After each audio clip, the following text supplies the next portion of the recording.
Talk about those stories that have everybody talking. Today we're joined by local blogger Rochelle Fritsch. Jeff Wagner back with us.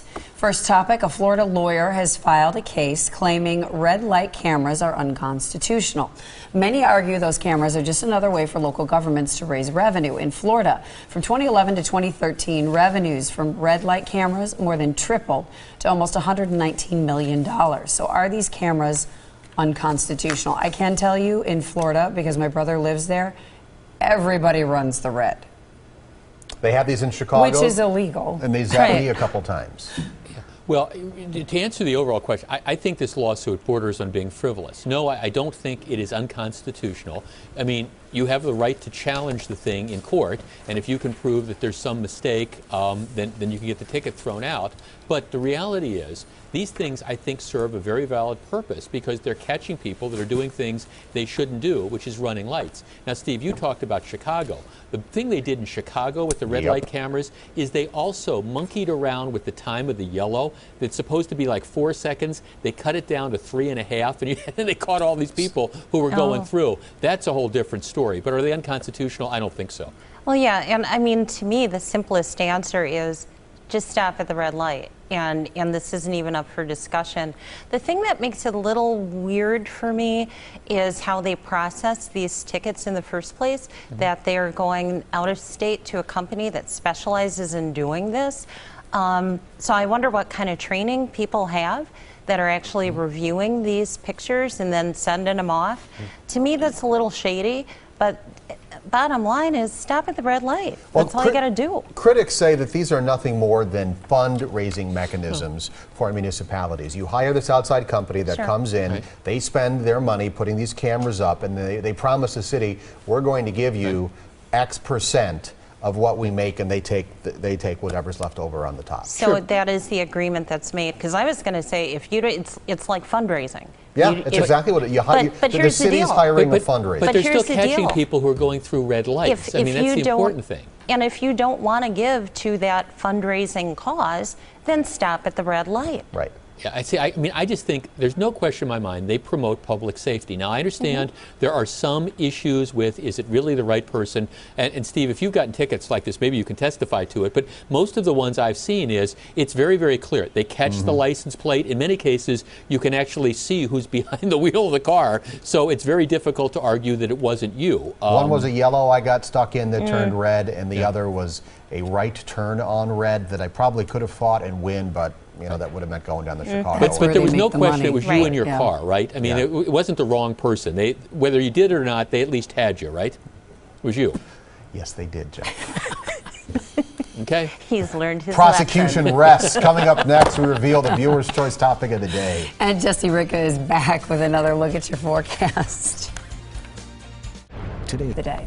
Again, we're joined by Rochelle Fritsch and Jeff Wagner. And Rochelle.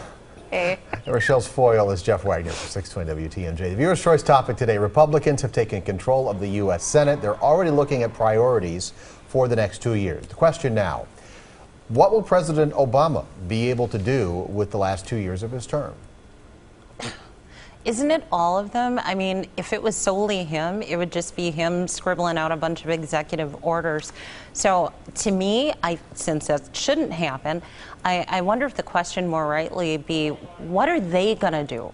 I think obviously there's been a lot of jockeying for a majority and everything else like that.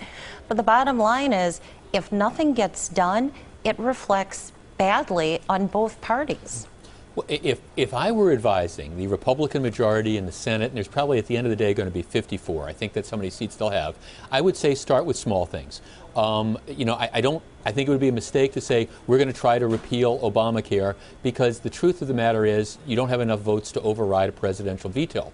But there's all sorts of smaller issues around with that. A medical device tax, for example, that a lot of Democrats don't like. Go after things like that, things that maybe you can get some agreement on, things that everybody thinks needs to be done, and maybe you can actually accomplish some things. If either the president or the Republican Congress decides to start with giant things, then nothing is going to happen.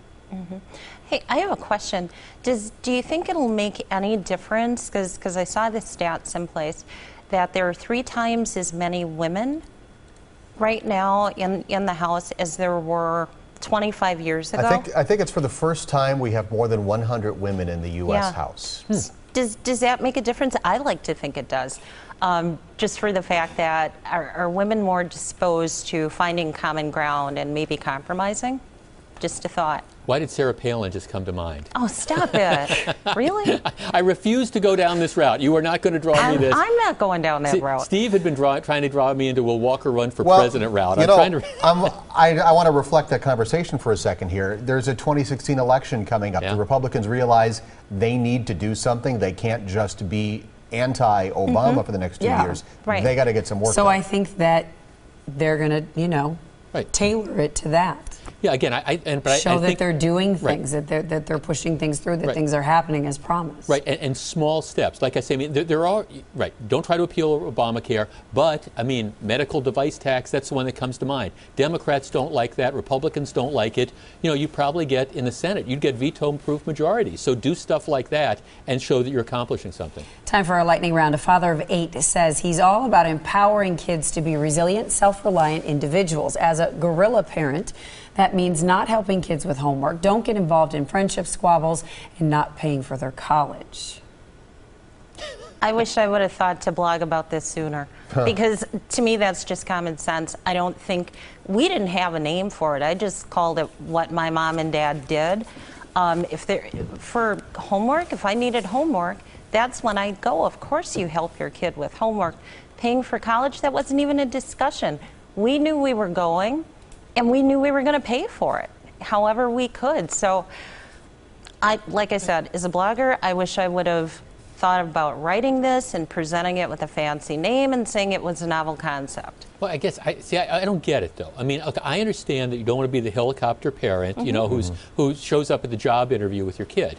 At the same time, if you come from a background where you can afford to send your kid to college so your kid doesn't have to work and put them through, I don't see that there's anything wrong with that. I don't see that it's enabling them. It's just, I think, what parents should be doing for their children if they have the financial ability to do that. I don't think it makes kids softer or anything like that. A lot of parents don't, but if you can afford it, why wouldn't you pay for your kids' college education? All right, Rochelle, Counselor, thank you both. The What's Hot discussion will continue online. Find it at tmj4.com/hot.